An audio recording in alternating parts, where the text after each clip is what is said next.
آج انشاءاللہ عز و جل سورہ نساء آیت نمبر 25 سے ہم پڑھیں گے۔ اعوذ باللہ من الشیطان الرجیم، بسم اللہ الرحمن الرحیم۔ وَمَن لَّمْ يَسْتَطِعْ، اور جو استطاعت نہ رکھتا ہو، جو طاقت نہ رکھتا ہو، جو قدرت نہ رکھتا ہو، یہاں مالی طور پر استطاعت کی بات ہو رہی ہے۔ وَمَن لَّمْ يَسْتَطِعْ مِنكُمْ، اور تم میں جو کوئی استطاعت نہ رکھتا ہو۔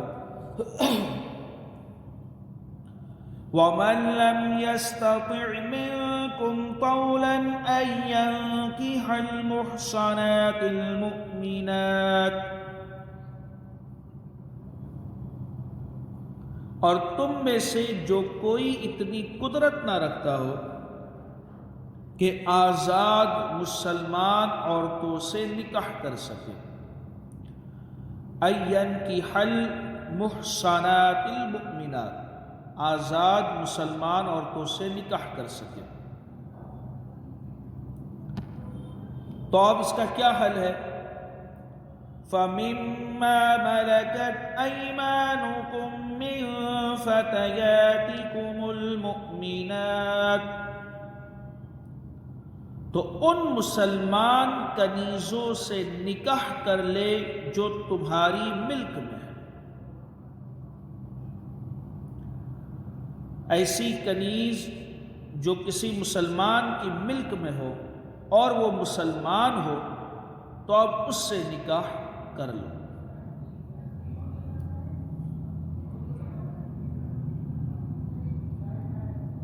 اصل میں اہل عرب کے اندر کنیزوں سے نکاح کو اتنا پسند نہیں کیا جاتا تھا۔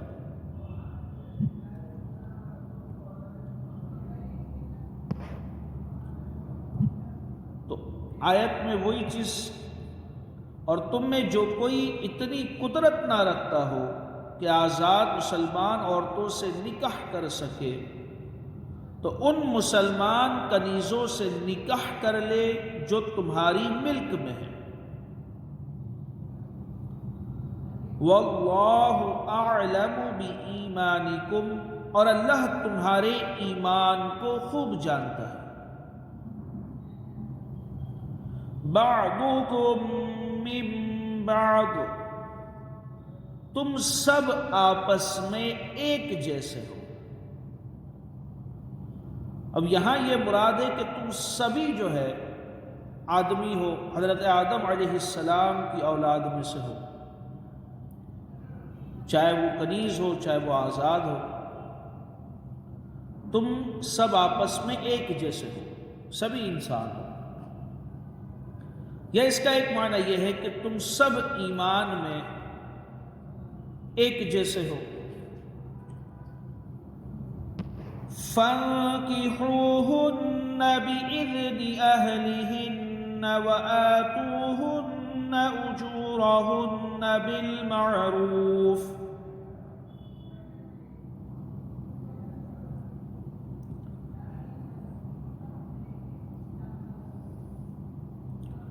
اب اگر نکاح کرنا ہے تو اس کا کیا طریقہ ہے کنیزوں سے؟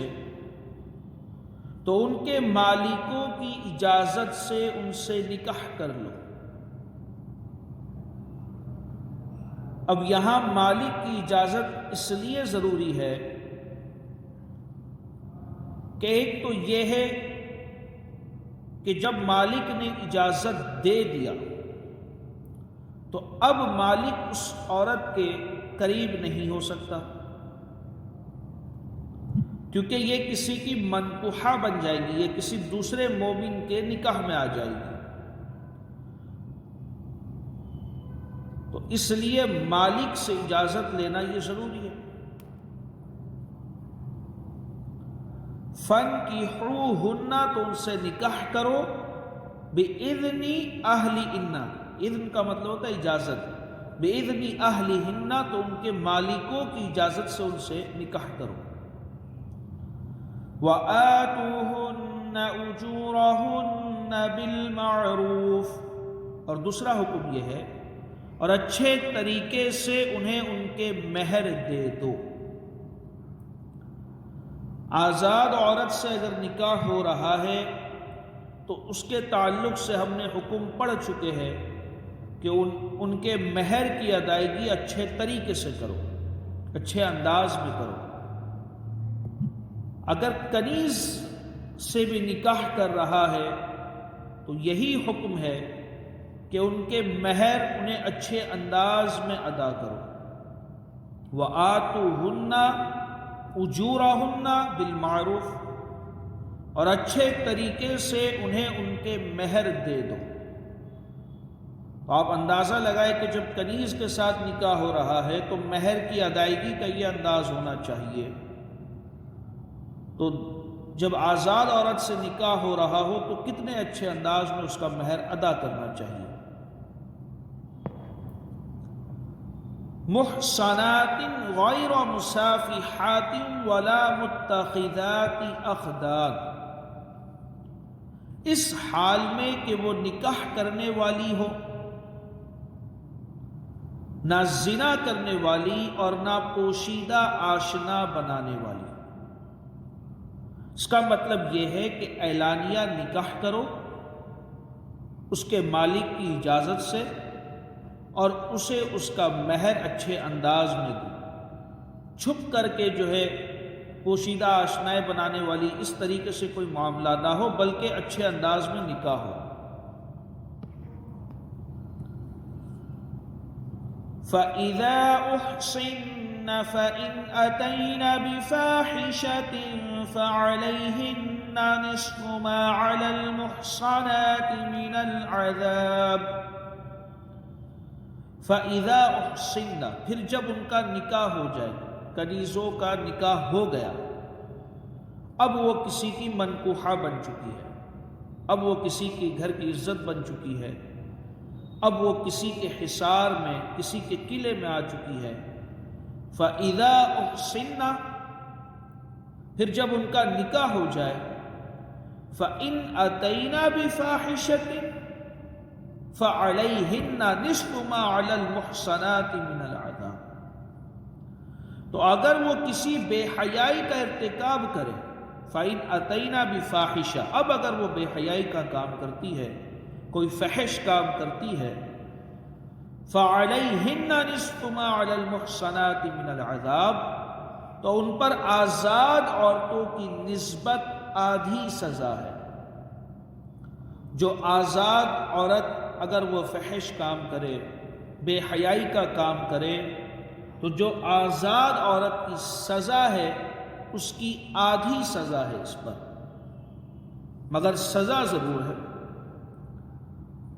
فَإِذَا أُحْصِنَّ فَإِنْ أَتَيْنَا بِفَاحِشَةٍ فَعَلَيْهِنَّ نِصْفُ مَا عَلَى الْمُحْصَنَاتِ مِنَ الْعَذَابِ، پھر جب ان کا نکاح ہو جائے تو اگر وہ کسی بے حیائی کا ارتکاب کرے تو ان پر آزاد عورتوں کی نسبت آدھی سزا ہے۔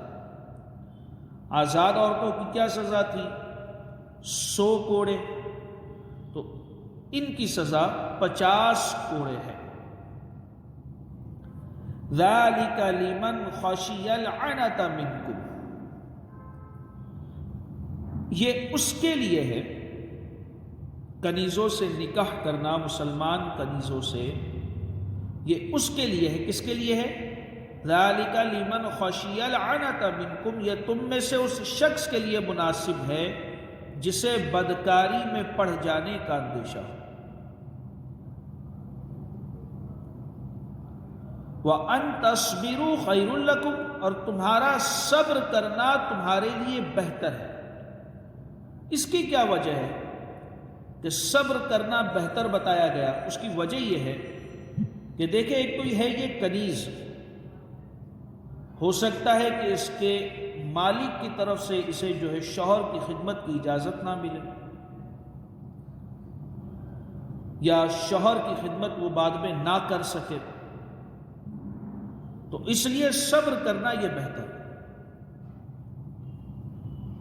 اور دوسری وجہ یہ ہے کہ اس کنیز سے جو اولاد ہوگی وہ بھی غلام ہوں گی، کیونکہ یہ کسی کی کنیز ہے، کسی کی غلام ہے، تو اس سے جو اولاد ہوگی وہ بھی غلام ہوں گی۔ تو اس لیے یہاں پر یہ کہا گیا ذَلِكَ لِمَنْ خَشِيَ الْعَنَتَ مِنْكُمْ، یہ تم میں سے اس شخص کے لیے ہے، کنیزوں سے نکاح کرنا اس شخص کے لیے مناسب ہے جسے بدکاری میں پڑ جانے کا اندیشہ ہے۔ وَأَن تَصْبِرُوا، اور اگر صبر کرو، خَيْرٌ لَكُمْ، یہ تمہارے لیے زیادہ بہتر ہے۔ ہو سکتا ہے کوئی آزاد عورت تمہارے نکاح میں آ جائے۔ وَاللَّهُ غَفُورٌ رَحِيمٌ، اور اللہ بخشنے والا مہربان ہے۔ واپس سے اس مکمل آیت کا ترجمہ پڑھتا ہوں۔ اور تم میں سے جو کوئی اتنی قدرت نہ رکھتا ہو کہ آزاد مسلمان عورتوں سے نکاح کر سکے، تو ان مسلمان کنیزوں سے نکاح کر لے جو تمہاری ملک میں ہے، یعنی کسی مسلمان کی ملک میں ہے۔ اگر وہ خود ہی کی ملک میں ہے، اسی شخص کی ملک میں ہے، تب تو نکاح کی حاجت ہی نہیں ہے۔ اچھا، یہاں پر یہ دیکھے کہ جو آزاد عورت سے نکاح نہ کر سکتا ہو اس کے لیے اجازت ہے۔ تو آلریڈی اگر کوئی آزاد عورت نکاح میں موجود ہے تو اب جو ہے کنیز سے نکاح کی اجازت نہیں ہوگی، یہ مسئلہ ذہن میں رہے۔ اور تم میں سے جو کوئی اتنی قدرت نہ رکھتا ہو کہ آزاد مسلمان عورتوں سے نکاح کر سکے، تو ان مسلمان کنیزوں سے نکاح کر لے جو تمہاری ملک میں ہے، اور اللہ تمہارے ایمان کو خوب جانتا ہے۔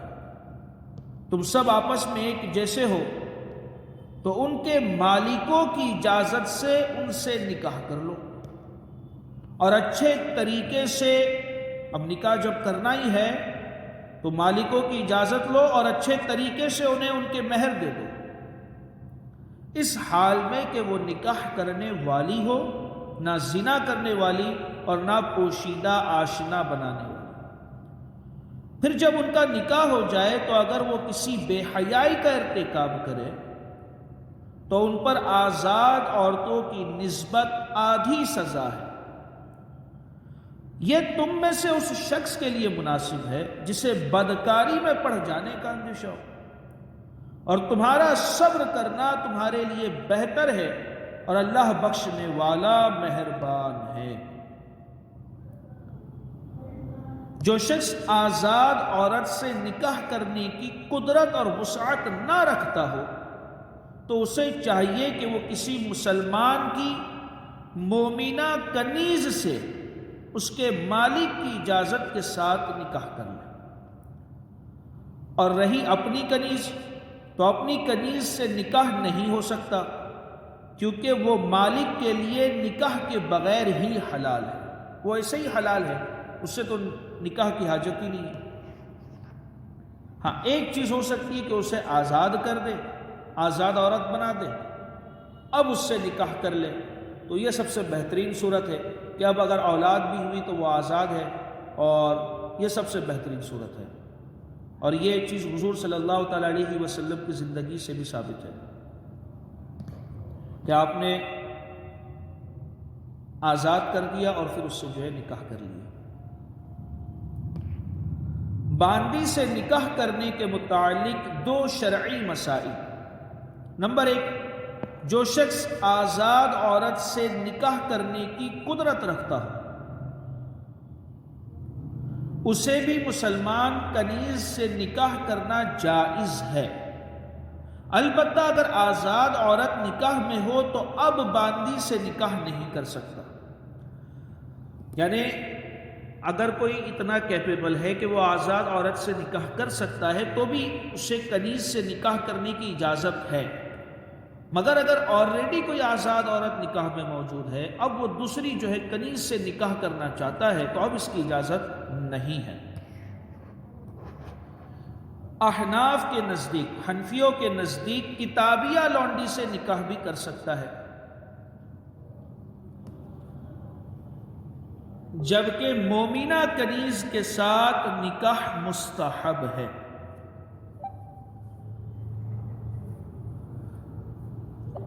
واللہ اعلم بایمانکم، اور اللہ تمہارے ایمان کو خوب جانتا ہے۔ اہل عرب اپنے نسب پر فخر کرتے اور لونڈیوں سے نکاح کو باعث عار سمجھتے، مطلب شرم کا کام سمجھتے، ان کو اس چیز میں مطلب جو نا شرم سی محسوس ہوتی۔ ان کے اس خیال کی تردید کی گئی کہ نسب میں تم سب برابر ہو، کہ سبھی حضرت آدم علیہ السلام کی اولاد ہو، لہذا لونڈیوں سے نکاح کرنا باعث شرم نہیں۔ اس آیت کی تفسیر میں ایک قول یہ ہے کہ تم سب ایمان میں مشترک ہو، کہ تمہارا دین اسلام ہے اور ایمان والا ہونا بڑی فضیلت کا حامل ہے، بلکہ فضیلت کا دار و مدار تو ایمان اور تقوی پر ہے۔ اس لیے جب لونڈیوں سے نکاح کی حاجت ہو تو شرماؤ نہیں کہ ان کا ایمان والا ہونا کافی ہے۔ وہ ایمان والی ہے، تم بھی ایمان والے ہو، تو اس کا ایمان والا ہونا یہ بڑی فضیلت کی بات ہے، تو اب اس میں شرمانے کی کوئی بات نہیں ہے۔ فَإِنْ أَتَيْنَا بِفَاحِشَةٍ، تو اگر وہ کسی بے حیائی کا ارتکاب کر لے، نکاح ہو گیا، اب وہ کوئی بے حیائی کرے، تو نکاح کے بعد اگر لونڈی زنا کرے تو آزاد عورت کے مقابلے میں اس کی سزا آدھی ہے، یعنی آزاد کنواری عورت زنا میں ملوث ہو تو اس کی سزا 100 کوڑے ہے، اور لونڈی کی سزا اس سے آدھی یعنی 50 کوڑے ہے۔ اب لونڈی چاہے کنواری ہو یا شادی شدہ ہو، اس کی سزا 50 کوڑے ہی ہے۔ شادی شدہ لونڈی کو آزاد عورت کی طرح رجم نہیں کیا جائے گا، کیونکہ رجم میں تصنیف یعنی اس سزا کو ادا کرنا ممکن ہی نہیں۔ اگر آزاد عورت شادی کے بعد زنا کرے تو اس کی سزا جو ہے وہ رجم ہے۔ رجم کیا ہوتا ہے؟ زمین کے اندر آدھا گاڑ کے پتھر سے مار مار کے اسے مار دیا جاتا ہے، تو اب رجم کا آدھا تو ممکن ہی نہیں ہے، تو اس لیے اگر لونڈی زنا کرے تو اس کی سزا 50 کوڑے ہی ہے۔ ذَلِكَ لِمَنْ خَشِيَ الْعَنَتَ مِنْكُمْ، یہ اس شخص کے لیے مناسب ہے جسے زنا کا اندیشہ ہے، یعنی آزاد عورت کی بجائے باندی سے نکاح کرنا اس شخص کے لیے مناسب ہے جسے غلبہ شہوت کی وجہ سے زنا میں پڑ جانے کا اندیشہ یا ڈر ہے، اور اگر وہ اس خوف کے باوجود صبر کرے اور پرہیزگار رہے تو یہ بہتر ہے، اور جہاں تک ممکن ہو لونڈی سے نکاح نہ کرے، کیونکہ کنیز سے نکاح کرنے کی صورت میں جو اولاد ہوگی وہ اس کے مالک کی غلام بنے گی، تو اس لیے بہتر یہ ہے کہ کنیز سے نکاح نہ کرے۔ اگر بہت زیادہ گناہ میں پڑ جانے کا اندیشہ ہے تو اس کی اجازت ہے، بہتر یہ ہے کہ صبر کرے، اور لونڈی اپنے مالک کی اجازت کے بغیر شوہر کی خدمت کے لیے بھی نہ آ سکے گی، اس کا دوسرا وہ بھی ہے۔ اگر پھر بھی صبر نہیں کر سکتا تو لونڈی سے نکاح کر لے۔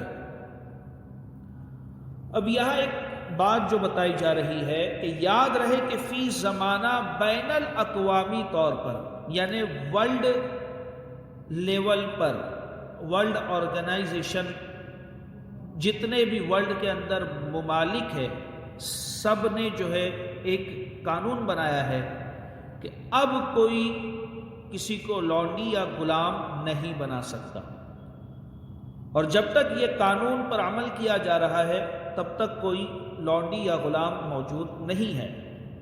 یاد رہے کہ فی زمانہ بین الاقوامی طور پر مرد کو غلام اور عورت کو لونڈی بنانے کا قانون ختم ہو چکا ہے۔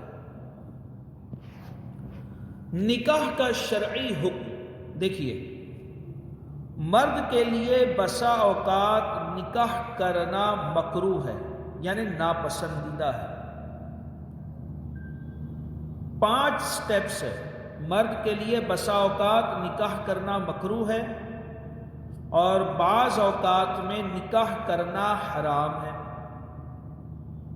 اور بعض اوقات مرد کے لیے نکاح کرنا سنت مؤکدہ ہے، اور بعض اوقات نکاح کرنا یہ واجب ہے، اور بعض اوقات نکاح کرنا فرض ہے۔ اسی طریقے سے عورتوں کے لیے بھی 5 طرح کے وہ ہے کہ بعض اوقات عورتوں کے لیے نکاح کرنا ممنوع اور ناجائز ہے۔ عورتوں کے لیے بعض اوقات نکاح کرنا ممنوع اور ناجائز ہے، اور بعض اوقات عورتوں کے لیے نکاح کرنا حرام بھی ہے،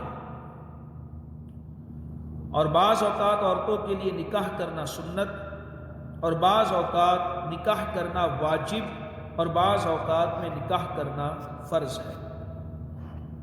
تو 5 چیزیں ہیں مردوں کے لیے بھی عورتوں کے لیے بھی، کہ بعض اوقات نکاح کرنا مکروہ ناپسندیدہ، بعض اوقات نکاح کرنا حرام، بعض اوقات سنت مؤکدہ، بعض اوقات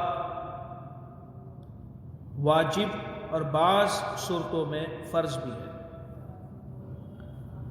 مرد کے لیے نکاح کا شرعی حکم یہ ہے کہ اعتدال کی حالت میں، یعنی نہ شہوت کا زیادہ غلبہ ہو اور وہ نامرد بھی نہ ہو، نیز مہر اور نان و نفقہ دینے پر قدرت رکھتا ہو، تو اس کے لیے نکاح کرنا سنت مؤکدہ ہے۔ اعتدال کی حالت میں سنت مؤکدہ ہے، لیکن اگر اسے زنا میں پڑھنے کا اندیشہ ہو اور وہ زوجیت کے حقوق پورے کرنے پر قادر ہو، یعنی نان و نفقہ دے سکتا ہو، تو اس کے لیے نکاح کرنا واجب ہے، اور اگر اسے زنا میں پڑھنے کا یقین ہو تو اس پر نکاح کرنا فرض ہے نا۔ اگر اسے زوجیت کے حقوق پورے نہ کر سکنے کا اندیشہ ہو تو اس کا نکاح کرنا مکروہ ہے، کہ زوجیت کے جو حقوق ہے اس کا نان و نفقہ شاید میں نہ اٹھا سکوں، اس کے اخراجات پورا نہ کر سکوں، تو اب ایسی صورت میں نکاح کرنا مکروہ ہے۔ اور حقوق پورے نہ کر سکنے کا یقین ہے کہ میں اس کے حقوق ادا نہیں کر سکوں گا، تو اس کے لیے نکاح کرنا حرام ہے۔ 5 صورتیں ہیں۔ اگر اندیشہ ہو کہ میں اس کے نان و نفقہ پورا نہیں کر سکوں گا، ڈر ہے، تو اب نکاح کرنا مکروہ ہے، اور یقین ہے کہ نہیں کر سکے گا تو حرام ہے۔ اسی طریقے سے اعتدال کی حالت ہے تو اب سنت مؤکدہ، اور شہوت کا غلبہ ہے تو واجب ہے، اور اگر بہت زیادہ غلبہ ہے کہ گناہ میں پڑ ہی جاؤں گا تو اب نکاح کرنا فرض ہے۔ عورت کے لیے نکاح کا شرعی حکم یہ ہے کہ جس عورت کو اپنے نفس سے، یعنی اپنے آپ سے اس بات کا خوف ہو کہ غالباً وہ شوہر کی اطاعت نہ کر سکے گی، شاید وہ شوہر کی اطاعت نہ کر سکے گی، اور شوہر کے واجب حقوق اس سے ادا نہ ہو سکے گے، تو اسے نکاح کرنا ممنوع اور ناجائز ہے۔ جو شوہر کے واجب حقوق ہے وہ شاید ادا نہ کر سکے یا شوہر کی اطاعت نہ کر سکے، تو ایسی عورت کو نکاح کرنا ممنوع یعنی منع ہے اور ناجائز ہے۔ اگر کرے گی تو گنہگار ہوگی۔